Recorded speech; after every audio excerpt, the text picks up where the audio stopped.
আসসালামু আলাইকুম প্রিয় দর্শক, আমন্ত্রণ জানাচ্ছি তরঙ্গ সংবাদের এখনকার আয়োজনে। প্রথমে থাকছে সংবাদ শিরোনাম।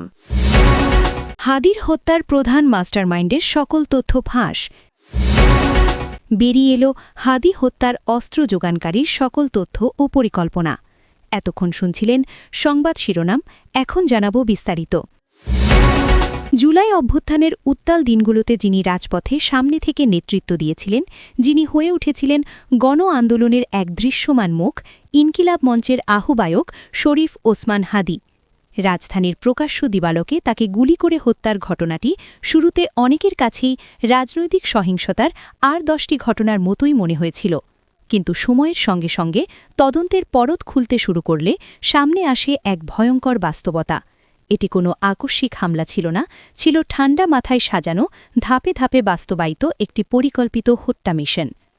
গোয়েন্দা সংস্থার সর্বশেষ অনুসন্ধানে উঠে এসেছে, এই হত্যাকাণ্ডের পেছনে ছিল সুসংগঠিত একটি নেটওয়ার্ক, যেখানে অর্থায়ন, অস্ত্র সংগ্রহ, হামলাকারী নির্বাচন এবং ঘটনার পর নিরাপদে পালিয়ে যাওয়ার পথ সবকিছুই পূর্ব পরিকল্পিত ছিল। তদন্ত সংশ্লিষ্ট একাধিক সূত্র জানিয়েছে, এই হত্যাকাণ্ডের মূল পরিকল্পনা ও বাস্তবায়নের পেছনে কেন্দ্রীয় ভূমিকা পালন করেছেন ঢাকা দক্ষিণ কেরানীগঞ্জের সাবেক উপজেলা চেয়ারম্যান শহীন আহমেদ, যিনি স্থানীয়ভাবে শাহীন চেয়ারম্যান নামেই বেশি পরিচিত। তদন্ত অনুযায়ী কেবল অর্থ যোগান দেওয়াই নয়, হত্যা মিশনের পুরো লজিস্টিক ব্যবস্থাপনা তার নিয়ন্ত্রণেই ছিল। অস্ত্রের ব্যবস্থা, হামলার সময় নির্ধারণ, হামলাকারীদের অবস্থান নির্বাচন সবকিছুই একটি কেন্দ্র থেকে সমন্বয় করা হয়েছিল। তদন্ত কর্মকর্তারা বলছেন, শাহীন চেয়ারম্যান একা কোনো সিদ্ধান্ত নেননি। তার চারপাশে ছিল একটি সুসংগঠিত বলয়, যেখানে নিষিদ্ধ ঘোষিত ছাত্রলীগের সাবেক একাধিক নেতার সম্পৃক্ততার প্রাথমিক তথ্য পাওয়া গেছে। ইতোমধ্যে কয়েকজনকে নজরদারিতে রাখা হয়েছে এবং তাদের যোগাযোগ নেটওয়ার্ক গোয়েন্দাদের স্ক্যানারে এসেছে। গোয়েন্দা অনুসন্ধানে উঠে এসেছে আরও একটি গুরুত্বপূর্ণ তথ্য। হাদির ওপর হামলার পর হামলাকারীদের ঢাকা ছাড়তে সহায়তা করেছেন গোপালগঞ্জ জেলা ছাত্রলীগের সাবেক সভাপতি আব্দুল হামিদ। এমন অভিযোগের ভিত্তিতে তাকে গ্রেপ্তারে অভিযান জোরদার করা হয়েছে। তদন্তে পাওয়া কল লিস্ট ও যোগাযোগের তথ্য অনুযায়ী হামলার আগে ও পরের সময়টাতে আব্দুল হামিদের সঙ্গে হত্যাকারীদের একাধিকবার কথা হয়েছে। তদন্তকারীরা বলছেন, এই যোগাযোগ কাকতালীয় নয়, বরং একটি পরিকল্পিত এক্সফিল্ট্রেশন বা নিরাপদে সরিয়ে নেওয়ার অংশ। তদন্ত কর্মকর্তাদের ভাষ্য অনুযায়ী এই হত্যাকাণ্ডের রাজনৈতিক মোটিভ স্পষ্ট এবং পূর্বনির্ধারিত। জুলাই অভ্যুত্থানে শরীফ ওসমান হাদির সক্রিয় নেতৃত্ব এবং গত বছরের 5ই অগাস্টের পর তার ধারাবাহিক বক্তব্য আওয়ামী লীগের ভেতরে ক্রমেই অস্বস্তির কারণ হয়ে উঠেছিল। বিশেষ করে হাদির অরাজনৈতিক অবস্থান গ্রহণের ঘোষণা এবং সরকার ও দলীয় রাজনীতির বাইরে থেকে জনসমর্থন তৈরি করার প্রচেষ্টা দলীয় অভ্যন্তরে তাকে একটি লাইভ থ্রেট বা জীবন্ত হুমকি হিসেবে তুলে ধরে। তদন্ত সংশ্লিষ্ট সূত্র বলছে, দলীয় ভেতরে হাদিকে ধীরে ধীরে কোণঠাসা করার পর একটি পর্যায়ে এসে তাকে সরিয়ে দেওয়ার সিদ্ধান্ত নেওয়া হয়। এখানেই যেন ভয়ঙ্করভাবে প্রযোজ্য হয়ে ওঠে সেই কথাটি, আগে সিদ্ধান্ত পরে কারণ। শাহীন আহমেদের অতীত নতুন করে খতিয়ে দেখছে ল এনফোর্সমেন্ট বাহিনী। তিনি দীর্ঘদিন দক্ষিণ কেরানীগঞ্জ থানার আওয়ামী লীগের সাধারণ সম্পাদক ছিলেন। স্থানীয়ভাবে প্রভাবশালী হলেও আইন শৃঙ্খলা বাহিনীর নথিতে তিনি দীর্ঘদিন ধরেই সন্ত্রাসী ও অস্ত্রধারী হিসেবে চিহ্নিত ছিলেন বলে একাধিক সূত্র জানিয়েছে। অভিযোগ রয়েছে, শেখ হাসিনা সরকারের সময় সাবেক বিদ্যুৎ ও জ্বালানি প্রতিমন্ত্রী নজরুল হামিদ বিপুর ঘনিষ্ঠ পরিচয়ের সুবাদে তিনি বারবার উপজেলা চেয়ারম্যান নির্বাচিত হন। গুরুতর অভিযোগ থাকা সত্ত্বেও দীর্ঘদিন তিনি ছিলেন ধরাছোঁয়ার বাইরে। স্থানীয় লোকেদের ভাষায় এটি ছিল ক্ষমতার ছত্রছায়ায় গড়ে ওঠা এক ভয়ঙ্কর অপরাধ সাম্রাজ্য, যেখানে রাজনৈতিক পরিচয়ই ছিল সবচেয়ে বড় ঢাল। স্থানীয় সূত্র ও গোয়েন্দা তথ্য অনুযায়ী গত বছরের 5ই অগাস্ট পটভূমি পরিবর্তনের পর শাহীন চেয়ারম্যান সীমান্ত পেরিয়ে ভারতে চলে যান। প্রথম দিকে আত্মগোপনে থাকলেও কয়েক মাস আগে তিনি আবার সক্রিয় হয়ে ওঠেন। তদন্তে জানা গেছে, বিভিন্ন এনক্রিপ্টেড অ্যাপ ব্যবহার করে তিনি দেশে থাকা স্লিপার সেল সদস্যদের সঙ্গে যোগাযোগ রাখতেন। সেখান থেকেই পরিকল্পনা বাস্তবায়নের নির্দেশনা দেওয়া হয়। একজন তদন্ত কর্মকর্তা বলেন, এটি শুধু একটি হত্যাকাণ্ড নয়, এটি একটি সংগঠিত রাজনৈতিক হত্যা মিশন, যেখানে মাঠ পর্যায়ের শুটার থেকে শুরু করে ফেসিলিটেটর, অর্থদাতা ও পরিকল্পনাকারী সবাই চিহ্নিত হচ্ছে। হাদি হত্যাকাণ্ডের তদন্ত এখন একটি গুরুত্বপূর্ণ মোড়ে দাঁড়িয়ে। একের পর এক নাম সামনে আসছে, খুলছে পুরনো ফাইল। তদন্তকারীরা বলছেন এই মামলার শেষ কোথায় গিয়ে দাঁড়াবে তা এখনই বলা কঠিন। তবে একটি বিষয় স্পষ্ট, এই হত্যাকাণ্ড কোনো বিচ্ছিন্ন ঘটনা নয়, এটি রাজনৈতিক ক্ষমতা, ভয় ও প্রতিশোধের এক নির্মম বহিঃপ্রকাশ, যা জুলাই অভ্যুত্থানের চেতনাকে স্তব্ধ করে দেওয়ারই আরেকটি চেষ্টা। শরীফ ওসমান হাদির রক্তে লেখা এই অধ্যায় শেষ হবে কিনা, নাকি আরও ভয়ঙ্কর সত্য সামনে আসবে, সেই প্রশ্নের উত্তর খুঁজছে পুরো দেশ। সরকারের পক্ষ থেকে গানম্যান প্রদানের প্রস্তাব প্রত্যাখ্যান করে সর্বস্তরের মানুষের নিরাপত্তা নিশ্চিতের দাবি জানিয়েছেন ডাকসুর ভিপি সাদিক কায়েম। সোমবার রাতে নিজের ভেরিফাইড ফেসবুক আইডিতে দেওয়া এক পোস্টে এ দাবি জানান তিনি।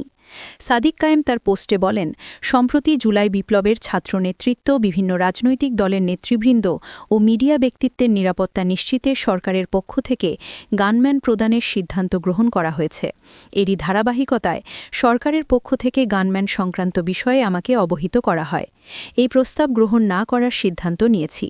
তিনি বলেন, ছাত্র জনতার সম্মিলিত প্রতিরোধের মাধ্যমে খুনি হাসিনার পতনের পর জনগণের আকাঙ্ক্ষা ছিল দেশের সার্বিক নিরাপত্তা ব্যবস্থায় একটি দৃশ্যমান ও ন্যায্য পরিবর্তন ঘটবে। কিন্তু বাস্তবে আমরা দেখছি আইন শৃঙ্খলা বাহিনীর কার্যকর ভূমিকার অভাব এবং বিভিন্ন দপ্তরে ফ্যাসিবাদী শক্তির প্রত্যক্ষ ও পরোক্ষ মদদে জননিরাপত্তা বারবার ব্যাহত হচ্ছে।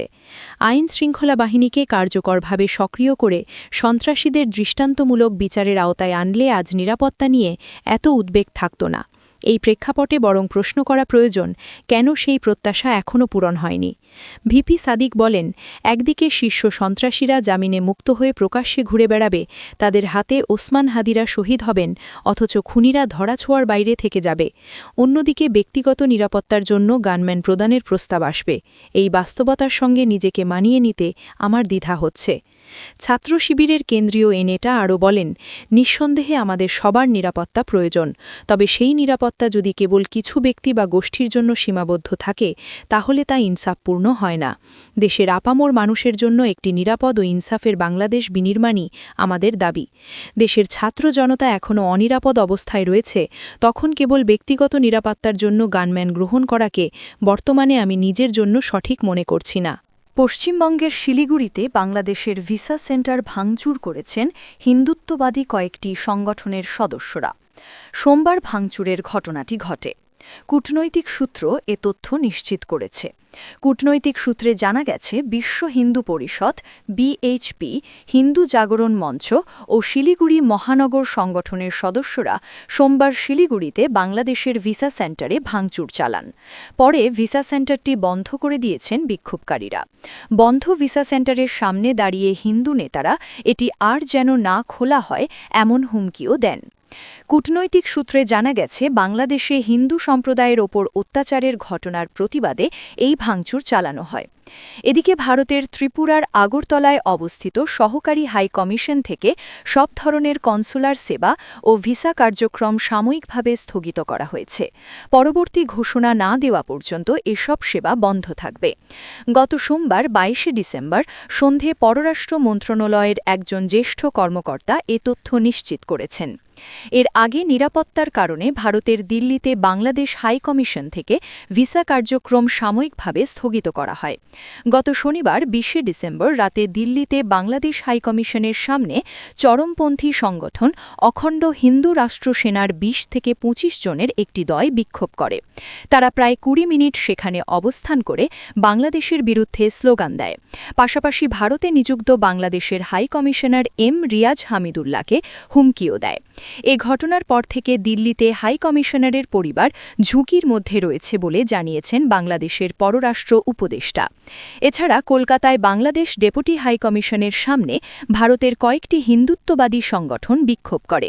সোমবার ২২ ডিসেম্বর এই বিক্ষোভে নেতৃত্ব দেন পশ্চিমবঙ্গের বিরোধী দলনেতা ও বিজেপি নেতা শুভেন্দু অধিকারী। এদিন বিকেলে কলকাতার বেগবাগান মোড়ে শত শত বিক্ষোভকারী মিছিল করে বাংলাদেশের ডেপুটি হাই কমিশনের দিকে যেতে থাকে। তবে প্রায় ২০০ মিটার দূরে তাদের আটকে দেয় কলকাতা পুলিশ।